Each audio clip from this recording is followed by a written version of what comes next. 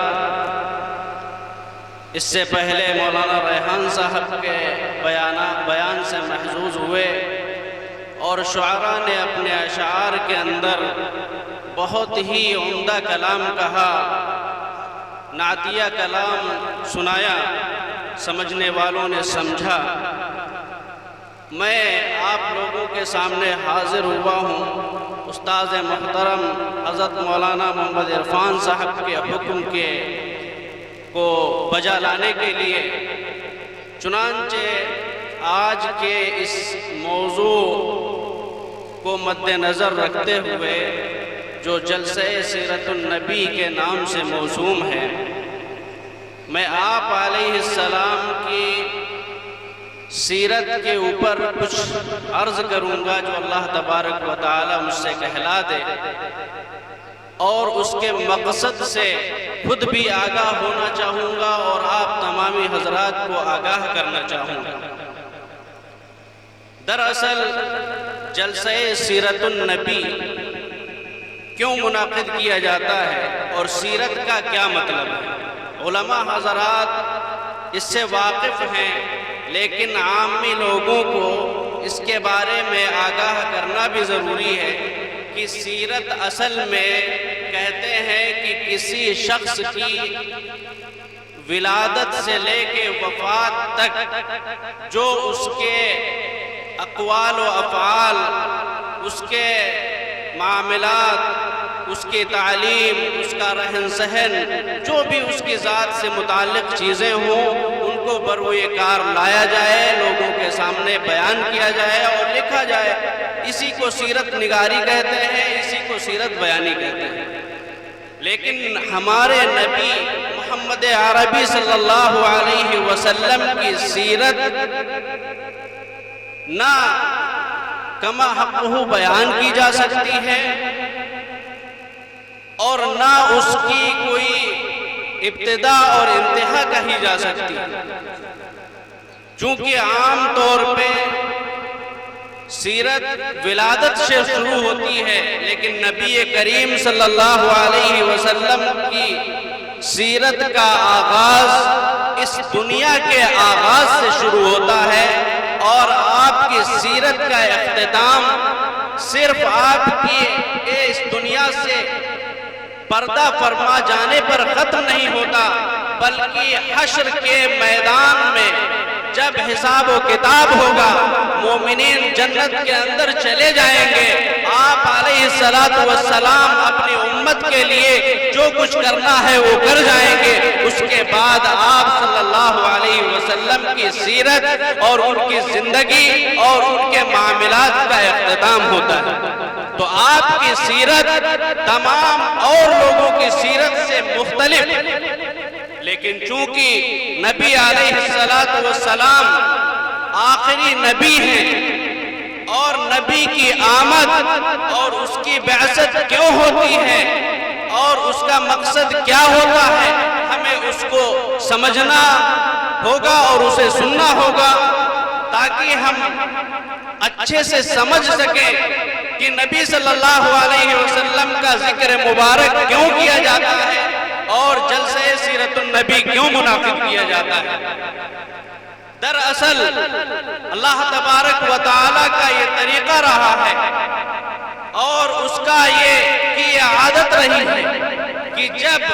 दुनिया के अंदर और लोगों के अंदर फसादात,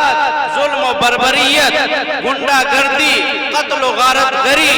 और जिना व फसाद बर्पा होता है, दुनिया के अंदर वो तमाम कबाइह, तमाम रज़ाइल शामिल हो जाते हैं, जिससे इंसानियत बिछड़ती चली जाती है, पीछे को चली जाती है, रजाते कहकरी पर आ जाती है। तब अल्लाह तबारक व तआला अपने किसी बंदे को इन लोगों के दरमियान मबऊस करते हैं, भेजते हैं, ताकि इंसानियत को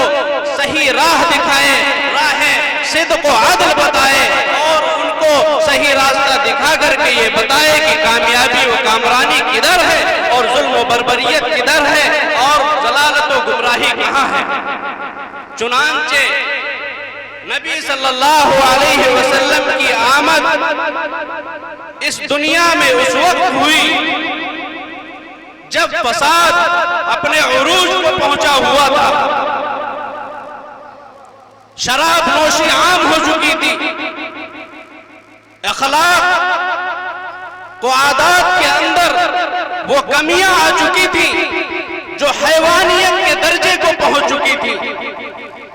इसी तरीके से आप इसको समझ सकते हैं कि जब बच्चियों की पैदाइश हुआ करती थी तो उसे जिंदा दरगोर कर देते थे, गड्ढा खोद करके उसे दफना दिया करते थे। कबाइल के अंदर, पड़ोसों के अंदर एक दूसरे से छोटी सी छोटी बातों के ऊपर इस कदर झगड़े होते थे कि खूनों की नालियां बह जाया करती थी। वो वक्त था जब तारीकी ही तारीकी थी,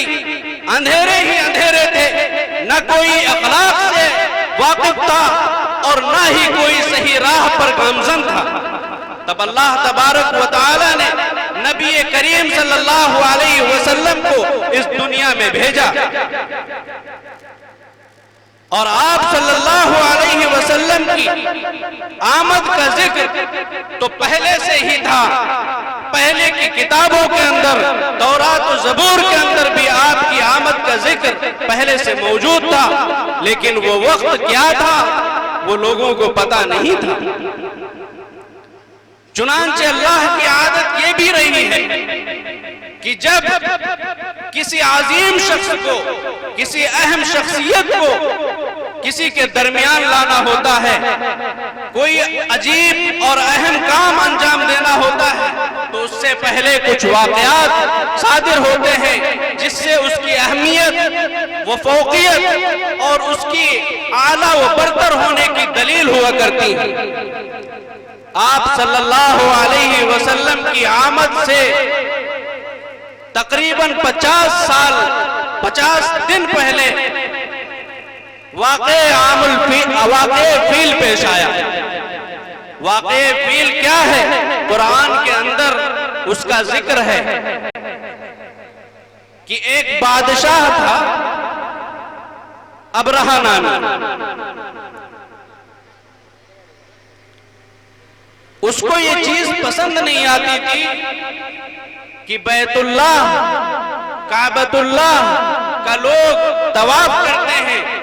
और उसकी आजमत, उसकी बड़ाई, उसकी कद्र, उसकी कीमत लोगों के अंदर इस कदर है, जबकि उनके अंदर बुतपरस्ती है, उनके वो अखलाक से आरी हैं, उनके अंदर कत्ल व गारतगरी है। लेकिन इन तमाम के बावजूद लोगों के अंदर बैतुल्लाह काबतुल्लाह की अजमत बेपनाह भरी हुई थी। ये चीज उसे पसंद ना आई और उसने ये चाहा कि हम एक ऐसा कलीसा, ऐसी इमारत तामीर करवाएं कि कम से कम हमारे यहाँ के लोग उसकी इबादत करें, उसके अंदर इबादत करें और उसको देखने के लिए हर साल आए, उसकी जियारत को आए और बैतुल्लाह को तशरीफ ना ले जाए। चुनांचे जब उसने वो इमारत तामीर करवाई और लोगों को हुक्म दिया कि अब तुम लोग काबतुल्लाह को मत जाओ बल्कि इस इमारत की जियारत के लिए आओ, तो ये चीज लोगों को नागवार गुजरी और नागवारी का आलम ये हुआ कि एक शख्स ने उसके करीब आग जलाई जिसकी वजह से उसका एक हिस्सा खराब हो गया, जल गया। तो उसको बेपनाह गुस्सा आया अबरहा को और उसने ये चाहा कि जिस घर की आजमत की वजह से लोगों ने मेरे इस घर को, मेरी इस बनाई हुई इमारत और गिरजा को, कलीसा को लोगों ने बर्बाद कर दिया है, उस घर को हम बर्बाद करके छोड़ेंगे। चुनांचे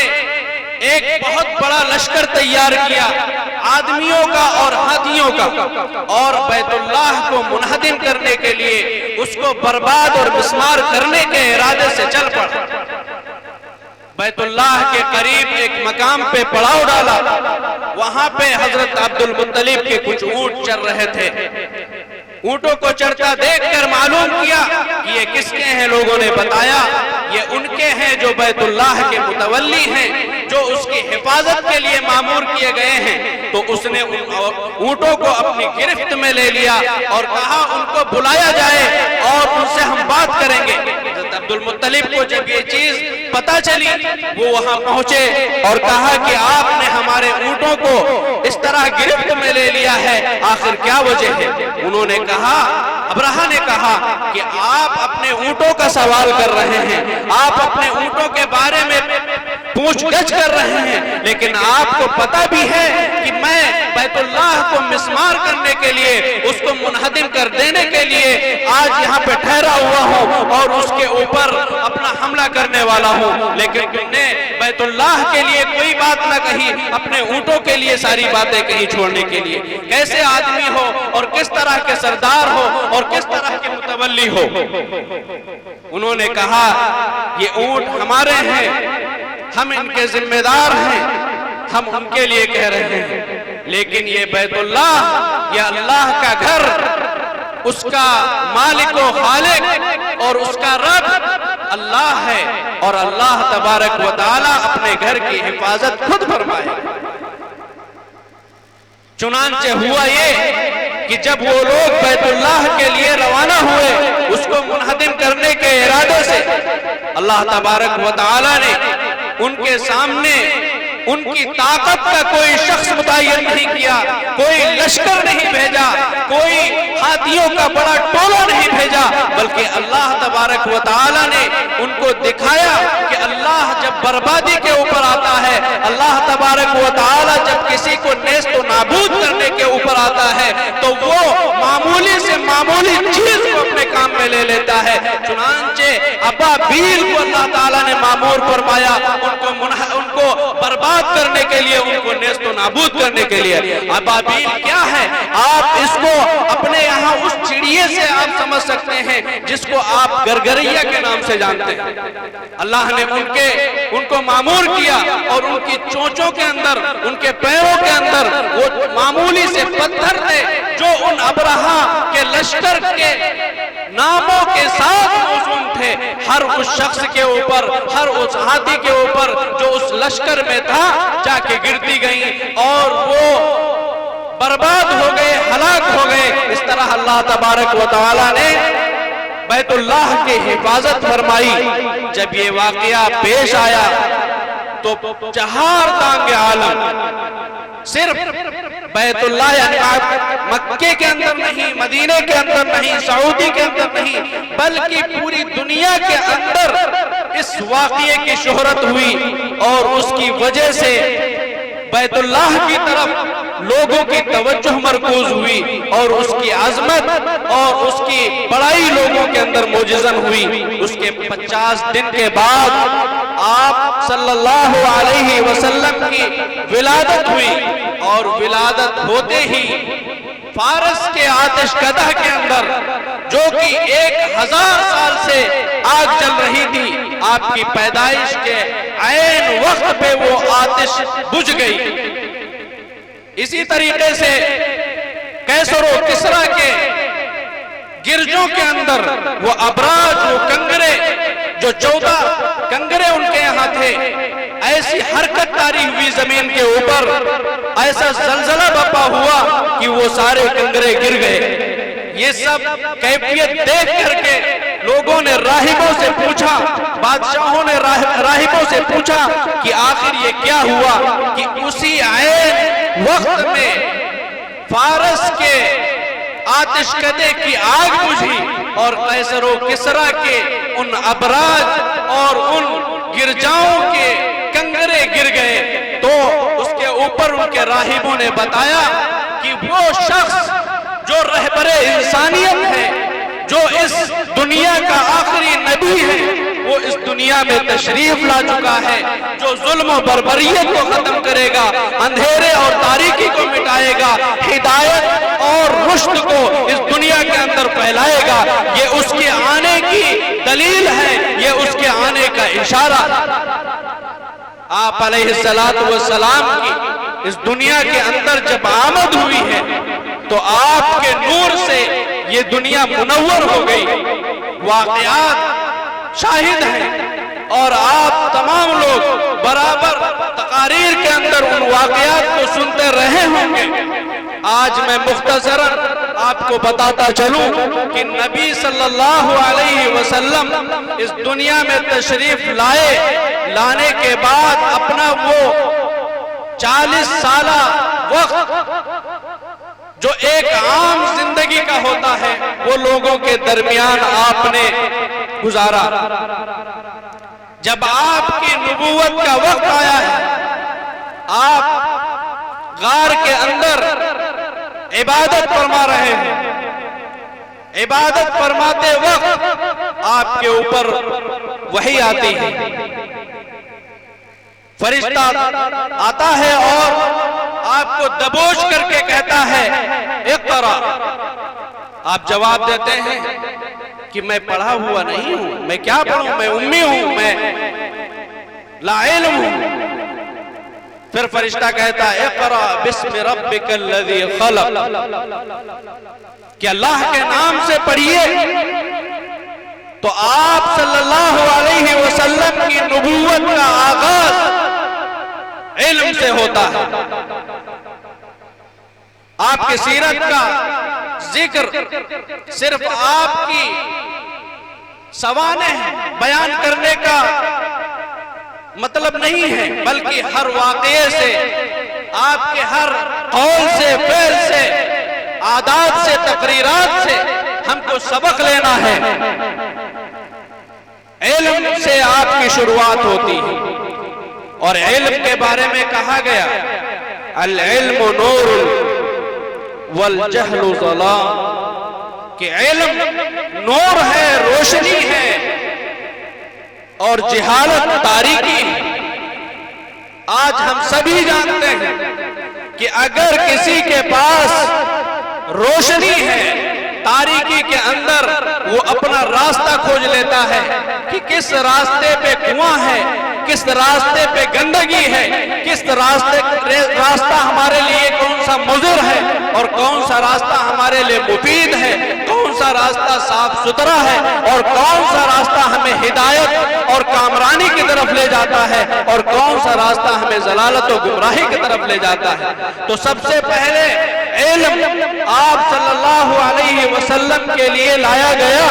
और तमाम इंसानियत के लिए ये जो है ये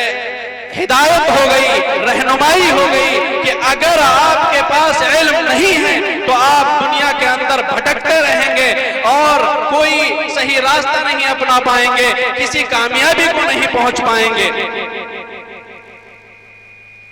आगे आप अलैहिस्सलातु वस्सलाम जब इस वही के बाद अपने घर तशरीफ ले जाते हैं, आप बहुत घबराए हुए होते हैं, आपके ऊपर कपकपी तारी होती है। हजरत खदीजा रजी अल्लाह ताला अन्हा आपसे पूछती हैं कि आखिर क्या हुआ। आप पूरा वाकया बयान करते हैं कि ये हमारे साथ हुआ। उस वक्त वो आपको दिलासा देती हैं और ये कहती हैं कि आप ज़ाये नहीं हो सकते, आप रिश्तेदारी और कराबत का ख्याल करते हैं,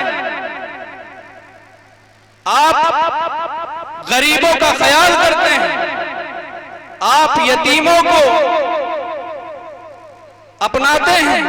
अपना करीबी बनाते हैं, आप ज़ाये नहीं हो सकते।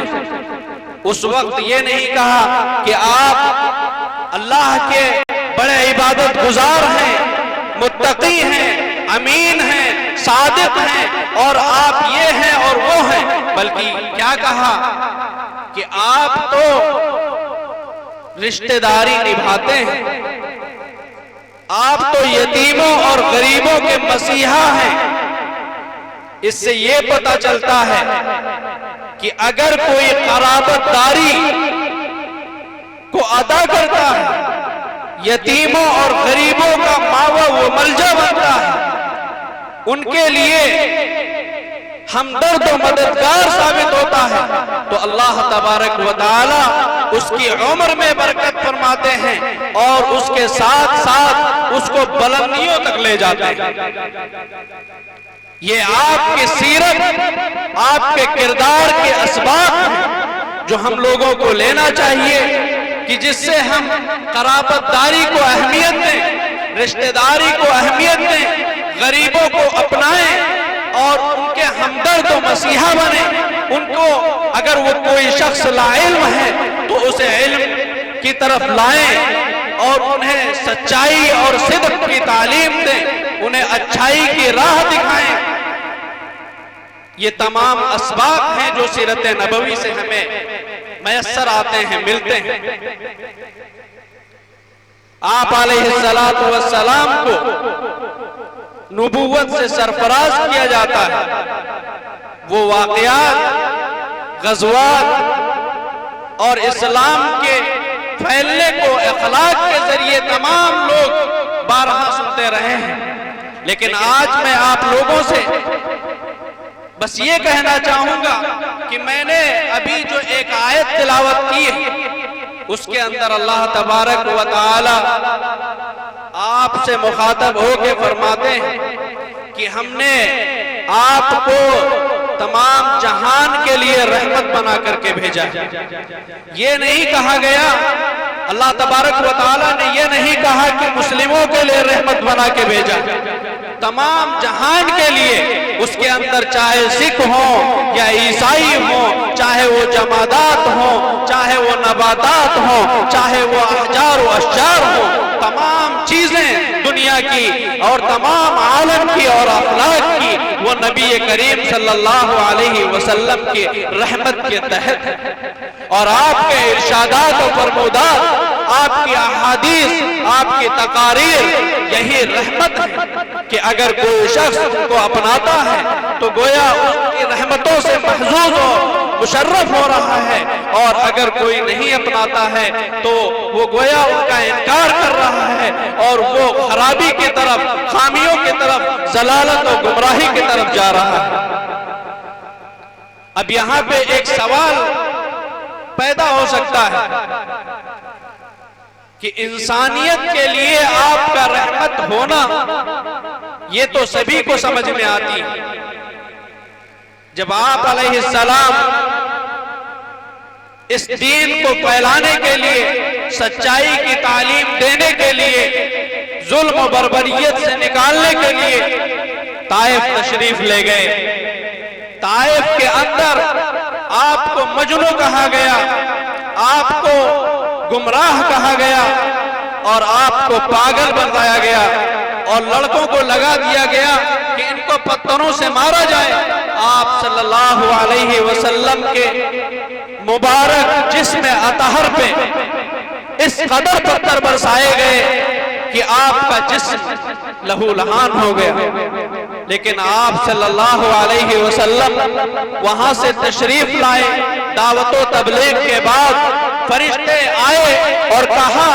कि अगर आप चाहें तो मैं दो पहाड़ों के दरमियान अहले ताइफ को मिस्मार कर दूं, इनको पीस करके रख दूं, इनको दफना दूं। लेकिन आप सल्लल्लाहु अलैहि वसल्लम ने इरशाद फरमाया कि मैं इस आलम के लिए, इस दुनिया के लिए, इस इंसानियत के लिए सहमत बना करके नहीं भेजा गया, बल्कि मैं तो रहमत बना करके भेजा गया। अगर आज ये हमारी बातें नहीं समझ रहे, आज ये अच्छाइयों को नहीं समझ पा रहे हैं, कल शायद इनकी औलादें इन्हीं अच्छाइयों को, इन्हीं सच्चाइयों को, इन्हीं भलाइयों को और इसी सच्चे दीन को समझें और इसे वो कबूल करें। बिल आखिर वो दिन आया और सभी ने देखा, और आज हम लोग जो मुसलमान हैं और जो भी सच्चाई और अदालत और इंसाफ और इस्लाम की तालीमात को अपना रहा है, वो गोया आप सल्लल्लाहु अलैहि वसल्लम की उस तालीम को अपना रहा है, चाहे वो हिंदू हो या मुस्लिम हो, सिख हो या ईसाई हो। दीन इस्लाम सिर्फ नमाज और रोजे का नाम नहीं है, दीन इस्लाम मामलात का नाम है, अखलाक और किरदार का नाम है, तिजारत के अंदर सच्चाई और सही नापोतोल का नाम है। यानी अलगरज नबी करीम सल्लल्लाहु अलैहि वसल्लम की जो तालीमात हैं वो तमाम चीजों को हावी है। आपने एक अच्छा बाप बन करके दिखाया, आपने एक अच्छा शौहर बन करके दिखाया, और वो शौहर अच्छा होना, बाप अच्छा होना, यानी दुनिया के कोई भी रिश्ते हों, आप अलैहिस्सलातु वस्सलाम ने उसको अमली तौर पे कर दिखाया है। और वो सिर्फ मुसलमानों के लिए नहीं, बल्कि वो कोई भी अपनाए तो उसको इस दुनिया के अंदर फलाह हो, बहबूदगी, कामयाबी हो, कामरानी और इज्जत और शरफ नसीब होता है। आपने अपनी अहादीस में, अपने फरमुदात में फरमाया कि पड़ोसी का एक हक होता है। पड़ोसी में यह नहीं फरमाया कि जो मुस्लिम पड़ोसी हो, पड़ोसी वो कैसा भी हो उसका ख्याल किया जाए। हदीस में आता है कि आप अलैहिस्सलातु वस्सलाम पड़ोसियों के लिए इतना ताकीद फरमाते गए कि लोगों ने यह ख्याल कर लिया कि कहीं ऐसा ना हो कि हमारी जायदादों के अंदर पड़ोसियों का भी हक मुतय्यन फरमा दें। एक पड़ोसी वो होता है जो घर के करीब होता है, घर से मिला हुआ होता है। एक पड़ोसी वो होता है जो सफर के अंदर हमारे साथ कुछ टाइम के लिए होता है। एक पड़ोसी वो भी होता है जो हमारे साथ कुछ वक्त गुजारता है। लेकिन आप सल्लल्लाहु अलैहि वसल्लम ने उन तमाम लोगों के लिए हुकूक मुतय्यन किए और ये इस वजह से ताकि आप उनके सामने अपने अखलाक को, अपने किरदार को और इस्लाम की तालीमात को जो आप अलैहिस्सलातु वस्सलाम ने हमें बतलाई हैं, आप उनको बतलाएं और दिखाएं कि दीन इस्लाम कैसा है।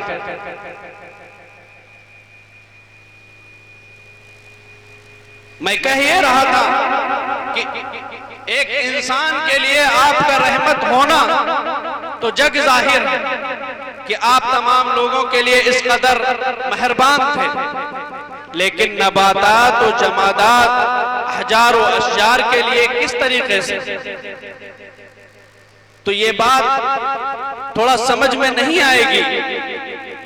लेकिन कुरान इस पे शाहिद है और वाक़यात नबवी इस बात पे शाहिद है कि आप सल्लल्लाहु अलैहि वसल्लम जब मस्जिद नबवी में खुतबे के लिए तशरीफ लाते थे, उस वक्त मिंबर नहीं था, तो आप एक खजूर के दरख्त पे टेक लगा करके खुतबा दिया करते थे। एक वक्त वो आया कि जब मिंबर रसूल की तामीर हुई और उसको हटा दिया गया, आप जब खुतबे के लिए तशरीफ लाए, आपने उस पे टेक नहीं दी, तो उस दरख्त से रोने की आवाज आई और वो आवाज तमाम सहाबा ने सुनी। वो आवाज खत्म होने को नहीं थी। आप सल्लल्लाहु अलैहि वसल्लम ने जब उसको सुना और भांपा, आप गए और उसे अपने सीने से लगाया, तो उस दरख्त के रोने की आवाज बंद हुई। तो इस तरीके से ये पता चलता है कि अशजार और अहजार के बारे में, यानी पत्थरों के बारे में भी आता है कि आप जिस रास्ते से गुजरते थे, पत्थर भी सलामी देते थे, लेकिन वो सलामी हम और आप नहीं समझ सकते। जानवर भी सलामी देते थे, लेकिन हम और आप उस बात को नहीं समझ सकते। आप उसको इस तरीके से समझिए कि इस दुनिया के अंदर दो तरह के लोग हैं, दो तरह की कौमें हैं, एक इंसान है और एक जिन्नात है। तो इंसानों को ये हक अल्लाह तबारक व तआला ने नहीं दिया, वो ताकत नहीं दी कि वो जिन्नातों को देख सके, वो उनकी नजरों से ओझल है। लेकिन जिन्नात तमामी इंसान और जानवर तमाम चीजों को वो देख सकते हैं, लेकिन आप सल्लल्लाहु अलैहि वसल्लम को अल्लाह तबारक व तआला ने वो तमाम कमालात इनायत फरमाए थे कि आप उन चीजों को महसूस कर लिया करते थे और पता चलता था। और इनके हसास होने की दलील एक ये भी है कि एक जगह अगर दरख्त लगा हो और वहां पे कोई दीवार हायल हो जाए तो वो दरख्त अपना रास्ता बदल लेता है।